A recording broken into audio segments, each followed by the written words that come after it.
الحمد للہ رب العالمین والصلاة والسلام علی سید المرسلین وعلی آلہ وصحبہ اجمعین برحمتک یا ارحم الراحمین۔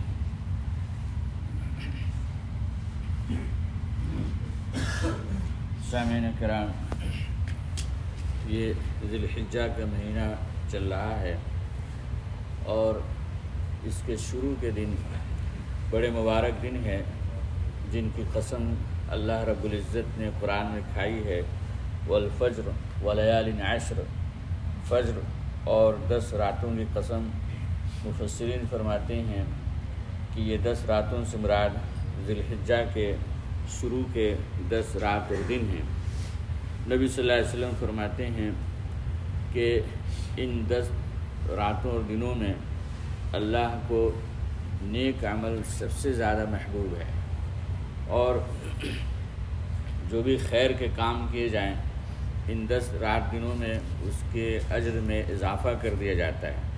حتیٰ کہ روایت میں ہے کہ اگر کوئی شخص ان 10 رات دنوں میں نفل کا اہتمام کرتا ہے تو وہ ایسا ہے جیسے کہ شب قدر میں اس نے نمازیں پڑھی اور نفل ادا کی، اور جو دن کو روزہ رکھتا ہے تو وہ ایسا ہے جیسے کہ سال بھر کا اس نے روزہ رکھا۔ تو یہ شب و روز بڑے مبارک شب و روز ہیں۔ چلتے پھرتے بھی ہم ذکر میں مشغول رہیں۔ نبی صلی اللہ علیہ وسلم کی تلقین ہے کہ سبحان اللہ والحمد للہ ولا الہ الا اللہ واللہ اکبر لا حول ولا قوت الا باللہ۔ اپنے کام میں بھی لگے رہیں، ڈیوٹی میں بھی لگے رہیں، زبان پر یہ الفاظ بھی جاری ہوں تو آپ کا کام بھی ہوتا رہے گا، اجر بھی ملتا رہے گا۔ اور ان تسبیحات کے پڑھنے کے لیے کوئی باوضو ہونا بھی ضروری نہیں ہے، اور کسی خاص جگہ بیٹھ کے تسبیح لے کے پڑھنا بھی ضروری نہیں ہے۔ چلتے پھرتے بھی ان تسبیحات کو ادا کیا جا سکتا ہے۔ انہی مبارک شب و روز میں حج کے اعمال انجام پاتے ہیں، اور جو لوگ حج پہ جاتے ہیں وہ 8 ذی الحجہ سے لے کر 12-13 ذی الحجہ تک حج کے اعمال میں مشغول ہوتے ہیں۔ اور آج 9 ذی الحجہ ہے، اور حج کا سب سے بڑا رکن آج کے دن ادا ہوتا ہے، جو عرفات کے میدان میں ادا ہوتا ہے۔ نبی صلی اللہ علیہ وسلم فرماتے ہیں الحج عرفہ، کہ حج عرفہ میں قیام کا نام ہے، عرفات میں قیام کا نام ہے۔ اس لیے جتنے بھی حجاج جاتے ہیں، بعض وہاں مریض بھی ہو جاتے ہیں، ہاسپٹل میں بھی ہوتے ہیں، لیکن ان کو کچھ دیر کے لیے بھلے ایمبولینس سے یا ہیلی کاپٹر سے عرفات کے میدان میں کچھ دیر کے لیے لایا جاتا ہے تاکہ ان کا یہ عظیم رکن ادا ہو سکے۔ عرفات کے میدان میں سارے حاجی جمع ہوتے ہیں، ان کا ایک ہی کام ہوتا ہے اللہ سے دعا کرنا، اپنی مغفرت طلب کرنا۔ اور آپ دیکھیں کہ اللہ رب العزت نے کسی عبادت کے لیے یونیفارم کوڈ نہیں کیا۔ آپ نماز میں آئے ہیں، ہر آدمی اپنے اپنے حساب سے کپڑے پہنے ہوا ہے۔ اسی طرح روزہ ہے، اس میں کوئی یونیفارم کوڈ نہیں ہے، لیکن حج ایسا عمل ہے جس میں اللہ رب العزت نے یونیفارم کوڈ کیا ہے کہ اس میں صرف احرام کے ذریعے سے ہم حج ادا کر سکتے ہیں۔ اور احرام کیا ہے؟ بے سلے ہوئے کپڑے، اور بے سلے ہوئے کپڑے یہ انسان کو جنازے اور موت کی یاد دلاتی ہے، اور انسان اپنے کپڑوں میں ہوتا ہے تو بسا اوقات اسے اپنے کپڑوں سے اپنی بڑائی کا احساس ہوتا ہے، اپنے منصب کا احساس ہوتا ہے کہ میں وزیر ہوں یا انجینئر ہوں یا منیجر ہوں یا کسی چھوٹے بڑے عہدے پر ہوں۔ اللہ رب العزت ان کپڑوں کی پہچان کو حج کے موقع سے ختم کرا دیتے ہیں، اور حج میں یہ یاد دہانی کرائی جاتی ہے کہ تم سب آدم کے اولاد ہو، اور اللہ کے نگاہ میں کوئی چھوٹا بڑا نہیں ہے۔ جس طرح ہر کالا گورا، امیر و غریب، چھوٹا بڑا، منصب دار اور بغیر منصب والا اللہ کے گھر کا طواف کر رہا ہوتا ہے، اور عرفات کے میدان میں اللہ سے دعائیں مانگ رہا ہوتا ہے، ایسے ہی کل حشر میں اللہ سب کو جمع فرمائیں گے۔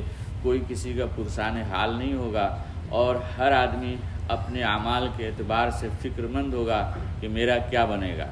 یہ یاد دہانی حج کے موقع سے کرائی جاتی ہے کہ جس طرح یہاں پر ہر آدمی بغیر کسی پہچان، بغیر کسی امتیاز، بغیر کسی شناخت کے اور بغیر کسی فرق کے ایک بیت اللہ کا طواف کرتا ہوتا ہے اور ایک میدان عرفات میں جمع ہو کر اللہ سے دعا مانگ رہا ہوتا ہے، یہی حال آخرت میں ہوگا۔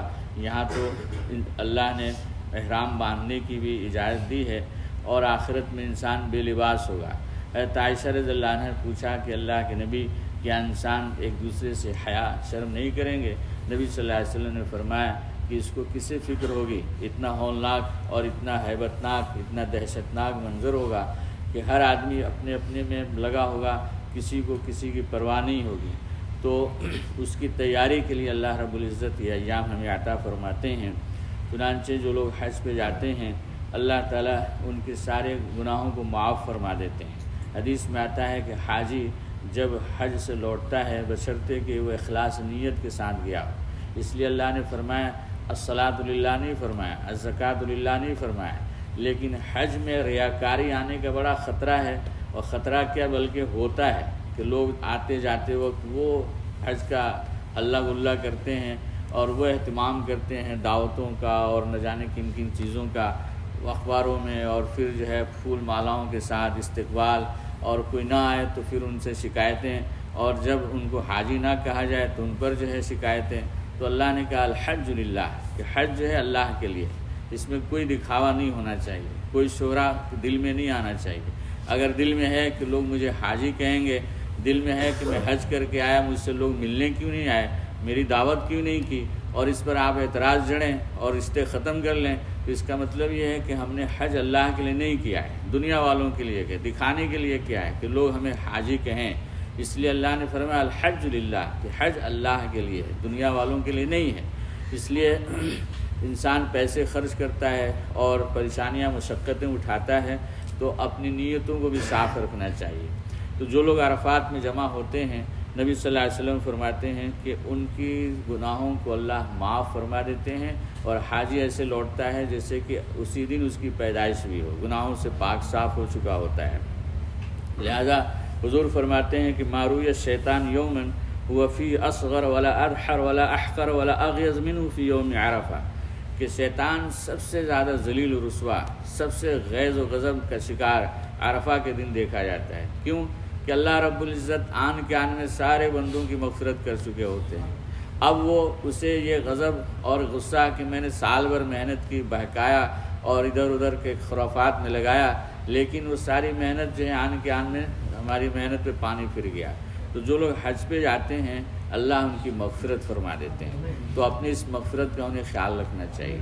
لیکن اللہ کے بہت سے بندے ایسے ہیں جو خواہش رکھتے ہیں جانے کی، لیکن وسائل نہیں ہیں، ان کے پاس اسباب نہیں ہیں، پیسے نہیں ہیں، یا معذور ہیں، یا کوئی اور وجہ ہے، عموماً آنے جانے کے اخراجات نہیں ہوتے، تو اللہ نے انہیں بھی محروم نہیں کیا، اور فرمایا نبی صلی اللہ علیہ وسلم نے کہ جو شخص من صام یوم عرفہ، کہ جو شخص جو ہے عرفہ کے دن یعنی آج کے دن 9 تاریخ جس ملک میں جس دن بھی پڑے 9 ذی الحجہ کو جو روزہ رکھتا ہے، تو نبی صلی اللہ علیہ وسلم فرماتے ہیں احتسب من اللہ، کہ مجھے امید ہے اللہ کی ذات سے کہ یکفر السنۃ الماضیہ والباقیہ، کہ 2 سالوں کے گناہوں کا کفارہ ہو جاتا ہے، ایک گزشتہ سال کا اور ایک آنے والے سال کا۔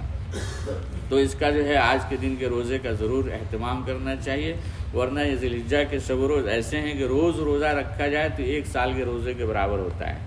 تو اللہ نے ان بندوں کو بھی محروم نہیں فرمایا جو حج پہ نہیں جا سکے، تو جن کے پاس وسائل ہوں وہ حج کرنے میں دیری نہیں کرنی چاہیے۔ نبی صلی اللہ علیہ وسلم فرماتے ہیں جس کو اللہ نے وسائل عطا فرمائے ہوں، یعنی صحت سے بھی تندرست ہو اور اس کے پاس مال و اسباب بھی ہو، آنے جانے میں کوئی دقت نہ ہو، پیسے اسباب موجود ہوں، پھر بھی وہ ٹال مٹول کرتا ہے کہ جب بوڑھے ہو جائیں گے تو دیکھا جائے گا، اور ابھی تو جوانی ہے، ابھی تو خرمستیاں کرنے کا موقع ہے، اور ٹالتا رہتا ہے، اور پھر وہ حج نہیں کرتا، اسی حال میں مر جاتا ہے۔ تو نبی صلی اللہ علیہ وسلم فرماتے ہیں کہ پتہ نہیں کہ وہ یہودیت کی موت ہوئی یا نصرانیت کی موت ہوئی یا مجوسیت کی موت ہوئی۔ تو لہذا ہمیں اس کا خیال رکھنا چاہیے کہ اللہ نے جیسے ہی وسائل پیدا فرمائے ہمیں اس فریضے سے فارغ ہونا چاہیے۔ انہی شب و روز میں قربانی کا عمل کیا جاتا ہے، اور یہ قربانی حضرت ابراہیم علیہ السلام کی یادگار ہے۔ نبی صلی اللہ علیہ وسلم قربانی کا بڑا اہتمام فرماتے تھے۔ ہر وہ شخص جو زکوٰۃ نکالتا ہے اس پر قربانی بھی ضروری ہے، اور زکوٰۃ اور قربانی کے نصاب میں فرق یہ ہے کہ زکوٰۃ کے لیے سال گزرنا ضروری ہے کہ آپ کے پاس اتنے پیسے ہوں، جو اسکیل ہے، جو نصاب ہے 7.5 تولہ سونا یا 52.5 تولہ چاندی، اور اس پر 1 سال گزر جائے تو اس پر زکوٰۃ ہوتی ہے۔ لیکن قربانی کے لیے سال گزرنا ضروری نہیں، یعنی اگر کوئی شخص آج کے دن میں اتنے پیسے کا مالک ہے کہ وہ آسانی سے ایک بکرا یا بڑے جانور میں ایک حصہ لے سکتا ہے تو اس پر جو ہے قربانی ضروری ہے، واجب ہے۔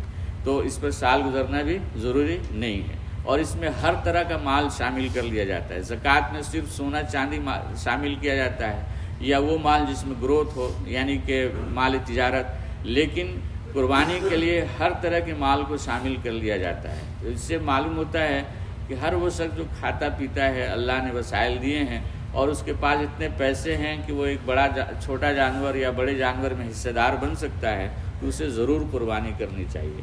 نبی صلی اللہ علیہ وسلم سے صحابہ نے پوچھا ما ہی الاضاحی یا رسول اللہ، کہ اللہ کے رسول یہ قربانی کیا ہے؟ تو آپ صلی اللہ علیہ وسلم نے فرمایا کہ ھذہ سنت ابیکم ابراہیم، یہ تمہارے باپ ابراہیم علیہ السلام کی سنت ہے۔ تو پھر صحابہ نے پوچھا کہ وہ فما لنا فیہا، ہمیں اس میں کیا ملے گا؟ تو آپ صلی اللہ علیہ وسلم نے فرمایا کہ فبکل شعرۃ حسنہ، کہ ہر بال کے عوض اللہ ایک نیکی عطا فرماتے ہیں، اور اللہ کا قانون یہ ہے کہ من جاء بالحسنہ فلہ عشر امثالھا، کہ جو شخص ایک نیکی کرتا ہے تو اللہ رب العزت اسے 10 گنا عطا فرماتے ہیں۔ تو اب دنیا میں آج تک کوئی شخص ایسا نہیں ہوا کہ وہ جانور کے جسم پہ جو بال ہوں اس کو شمار کر سکے، یعنی لاکھوں نیکیاں ہمیں چند ہزار روپے میں میسر آ جائیں، مل جائیں، تو اس سے سستا سودا، نفع بخش سودا کوئی نہیں ہو سکتا ہے۔ انسان ایک ایک نیکی کے لیے قیامت میں ادھر ادھر بھاگا پھرے گا، تو یہ بہترین موقع ہوتا ہے کہ ہم اپنے آپ کو نیکیوں سے مالا مال کر لیں۔ لہذا چند ہزار کی فکر نہ کریں، اللہ نے وسعت دی ہے تو اللہ اس میں برکت عطا فرماتے ہیں۔ نبی صلی اللہ علیہ وسلم نے فرمایا کہ من وجد سعۃ، کہ جو شخص گنجائش رکھتا ہو قربانی کرنے کی، اللہ نے اسے وسعت دی ہو اور اس کے بعد بھی وہ قربانی نہیں کرتا، تو فلا یقربن مصلانا، تو ہمارے عیدگاہ کے قریب بھی نہ آئے۔ یہ آپ صلی اللہ علیہ وسلم کی وعید ہے۔ لہذا خوش دلی کے ساتھ حضور فرماتے ہیں کہ قربانی کے جانور کا خون زمین پہ گرنے سے پہلے اگر ہم نے اخلاص سے قربانی کی ہے تو ہماری مغفرت کر دی جاتی ہے۔ فرمایا فطیبوا بہا نفسا، خوش دلی کے ساتھ قربانی کیا کرو۔ لیکن اس میں بھی شیطان ڈنڈی مارتا ہے، بہت سے لوگ دکھاوے کی غرض سے فوٹو کھنچاتے ہیں، بڑے جانور لیتے ہیں، لاکھوں کا لیتے ہیں، اور ان کا مقصد صرف یہ ہوتا ہے کہ فلاں کا نام ہو جائے کہ فلاں سیٹھ صاحب نے اتنی رقم کی قیمتی جانور قربانی کی، اخباروں میں جو ہے اشتہارات دیے جاتے ہیں، تو اخلاص ضائع ہو جاتا ہے۔ اللہ فرماتے ہیں لن ینال اللہ لحومها ولا دماؤها ولکن ینال التقوی منکم، کہ اللہ کے پاس نہ تمہارا خون پہنچتا ہے نہ تمہارا گوشت پہنچتا ہے، اللہ کے پاس جو ہے وہ جذبہ، وہ نیت، وہ اخلاص پہنچتا ہے جس نیت سے کی جاتی ہے۔ تو قربانی کے پیچھے فلسفہ مقصد یہی ہے کہ ہم قربانی جانور کی نہیں کر رہے ہوتے بلکہ اپنے جذبات کی کر رہے ہوتے ہیں، اپنے آرزوؤں کی کر رہے ہوتے ہیں، اپنی خواہشات کی کر رہے ہوتے ہیں۔ جس طرح حضرت ابراہیم نے اپنے بیٹے کے گلے پر چھری پھیری تو وہ یہ علامت تھی کہ اللہ کے حکم کے آگے، اللہ کی محبت کے آگے دنیا کا کوئی حکم نہیں مانتے، اور دنیا کی کوئی محبت غالب نہیں، اللہ کی محبت سب سے غالب ہونی چاہیے۔ اور اپنے ہم جذبات کی قربانی دے سکتے ہیں، اپنے خواہشات کی قربانی دے سکتے ہیں، لیکن ہم جو ہے اللہ کے حکم کو قربان نہیں کر سکتے۔ یہ جو ہے اس قربانی کے پیچھے فلسفہ ہے۔ اسی نیت سے، اس جذبے سے اور اسی اخلاص سے جو ہم قربانی پیش کریں گے تو خون زمین پر آنے سے پہلے ہماری مغفرت ہو جائے گی۔ اور نبی صلی اللہ علیہ وسلم فرماتے ہیں کہ قربانی کے جانور قیامت کے دن یہ لیأتی یوم القیامہ بقرونہا واشعارہا واظلافہا، کہ اپنے بالوں کے ساتھ، اپنے سینگوں کے ساتھ، اپنے کھروں کے ساتھ یہ لائے جائیں گے، اور انسان کے اخلاص کے مطابق جو ہے اس کو اجر عطا کیا جائے گا، اس کی جو ہے مغفرت کی جائے گی۔ اور فرمایا کہ اچھے سے اچھے جانور کی قربانی کیا کرو۔ اور ایک روایت ہے اگرچہ ضعیف ہے لیکن فرمایا نبی صلی اللہ علیہ وسلم فإنه علی الصراط مطایاکم، کہ پل صراط پر یہ تمہاری سواری کا کام دیں گے۔ تو ہر آدمی چاہتا ہے کہ اس کی سواری اچھی ہو، کھٹارا نہ ہو، خراب نہ ہو، جگہ جگہ رکے نہیں۔ تو ہمیں بھی چاہیے کہ اچھے سے اچھے جانور کی قربانی کریں تاکہ جو ہے ہمیں اجر ثواب جو ہے زیادہ ملے۔ اس لیے حضور نے فرمایا کہ جو لنگڑا لولا ہو، کانا ہو، پورا کان کٹا ہوا ہو، یعنی عیب دار ہو، جس کو دنیا میں عیب سمجھا جاتا ہے، عیب دار جانور کی قربانی نہ کرو، صحت مند ہو، ٹھیک ٹھاک ہو، اور جس کو عیب دار نہ سمجھا جاتا ہو اس کی جو ہے قربانی کی جائے۔ جو چھوٹے جانور ہیں وہ کم از کم 1 سال کا ہونا چاہیے، 1 سال میں 1 دن بھی کم ہے تو اس کی قربانی نہیں ہوتی۔ البتہ جو میڑا ہے، دمبا ہے، وہ سال بھر کا نہ بھی ہو تو بھی اس کی درست ہے، اس لیے کہ وہ فربا ہوتا ہے، توانا ہوتا ہے۔ اور بڑے جانور جیسے گائے، بھینس وغیرہ ہے، وہ کم از کم 2 سال کا ہونا چاہیے، اور اونٹ کم از کم 5 سال کا ہونا چاہیے، اس سے کم ہے تو اس کی قربانی درست نہیں ہے۔ جو بڑے جانور ہیں اس میں 7 لوگ شریک ہو سکتے ہیں، بشرطے کہ سب کی قربانی کی نیت ہو، کسی کی نیت گوشت کھانے کی نہ ہو، تو 7 شرکا بھی بڑے جانور میں شریک ہو سکتے ہیں۔ جو لوگ صاحب نصاب ہے، کماتے ہیں، ان کو اپنی طرف سے ہر سال کرنا ضروری ہے، واجب ہے۔ اللہ نے وسعت دی ہے تو پھر اپنے ساتھ وہ اپنے آبا اجداد، اپنے والدین کے نام سے بھی کریں، چاہے حیات ہوں چاہے گزر گئے ہوں، تو بہترین ایصال ثواب ہے اور ہدیہ ہے ان کو ثواب کا، تو اس میں جو ہے پس و پیش نہیں کرنا چاہیے۔ حضرت انس رضی اللہ عنہ سے روایت ہے کہ رأیت علیٰ یضحک بکبشین، کہ میں نے حضرت علی رضی اللہ عنہ کو دیکھا۔ حضرت انس رضی اللہ عنہ کہتے ہیں میں نے حضرت علی رضی اللہ عنہ کو دیکھا کہ ہر سال 2 جانور کی قربانی کرتے ہیں۔ تو میں نے پوچھا تو فرمایا کہ نبی صلی اللہ علیہ وسلم نے مجھے وصیت فرمائی تھی، اس لیے میں ان کی طرف سے کرتا ہوں۔ تو اگر وصیت ہے یا نہیں ہے، پھر بھی آپ اپنے والدین جو حیات نہیں ہیں ان کے نام سے کرتے ہیں تو اللہ تعالیٰ اس کا اجر ان کو بھی عطا فرمائیں گے، اور والدین کے گزرنے کے بعد ان کے ساتھ جو ہے بہترین یہ نیکی ہے۔ اسی طرح عید الاضحیٰ کی نماز ادا کی جاتی ہے۔ نبی صلی اللہ علیہ وسلم نے فرمایا کہ عید کی نماز سے پہلے کوئی نفل نماز نہیں ہے اور نہ اس کے بعد کوئی نفل نماز ہے۔ آپ صلی اللہ علیہ وسلم عید کی نماز میں جانے سے پہلے کوئی میٹھی چیز استعمال فرماتے تھے۔ حضرت انس رضی اللہ عنہ کی روایت ہے کہ کھجور آپ کھایا کرتے تھے طاق عدد میں، 1، 3 یا 5 عدد میں، لیکن بقرعید میں آپ کچھ نہیں کھاتے تھے، بلکہ قربانی کے گوشت سے آپ افطار فرمایا کرتے تھے۔ تو جو لوگ یہاں قربانی کر رہے ہیں وہ بہتر یہ ہے کہ وہ بقرعید کی نماز سے پہلے نہ کھائیں۔ یہ سنت ہے، اگر کوئی کھا لیا تو گناہ کی بات نہیں ہے، لیکن مسنون ہے، مستحب ہے۔ اسی طرح عیدگاہ آتے جاتے میں راستہ بدل دینا بھی نبی صلی اللہ علیہ وسلم کی سنت ہے۔ حضرت جابر رضی اللہ عنہ سے روایت ہے کان نبی صلی اللہ علیہ وسلم اذا کان یوم عید خالف الطریق، کہ ایک راستے سے جاتے تھے اور آتے ہوئے دوسرے راستے سے آتے تھے، اور تکبیر کہتے ہوئے، ہے نا، اللہ اکبر اللہ اکبر اللہ اکبر لا الہ الا اللہ اللہ اکبر اللہ اکبر وللہ الحمد۔ اس کے پیچھے بہت سے مقاصد ہیں۔ ایک بڑا مقصد یہ ہے کہ جس جگہ ہم نماز پڑھتے ہیں، ذکر کرتے ہیں، وہ جگہ ہمارے لیے گواہ بن جاتی ہے کہ فلاں آدمی فلاں دن فلاں موقع سے میرے پشت پر اللہ تیرا ذکر کیا، نماز پڑھی، تو یہ گواہ بن جاتے ہیں۔ تو آتے جاتے ہوئے تکبیر کا اہتمام کرتے ہوئے آیا اور جایا جائے۔ اسی طرح سے نماز جو ادا کی جاتی ہے وہ 2 رکعتیں، اس سے پہلے اذان وغیرہ نہیں ہوتی ہے، اقامت بھی نہیں ہوتی ہے۔ یہاں کے حساب سے 5:52 کا وقت جو ہے طے کیا گیا ہے، تو اس مسجد میں بھی انشاءاللہ نماز ہوگی۔ آپ وقت سے پہلے آئیں اور جب تک بیٹھے رہیں تکبیر کہتے رہیں۔ اور آج عرفہ کا دن ہے، آج فجر سے لے کر 13 ذی الحجہ کے عصر تک ہر نماز سے فارغ ہونے کے بعد اللہ اکبر اللہ اکبر اللہ اکبر لا الہ الا اللہ اللہ اکبر وللہ الحمد کم از کم 1 مرتبہ پڑھنا ضروری ہے۔ احناف کے یہاں واجب ہے، اور بقیہ ائمہ کے یہاں اس کا پڑھنا 2-3 بار بھی مستحب ہے۔ تو اس کا خیال رکھتے ہوئے شب و روز گزاریں گے تو اللہ کی ذات سے امید ہے کہ اللہ تعالیٰ ہمیں اجر عظیم عطا فرمائیں گے۔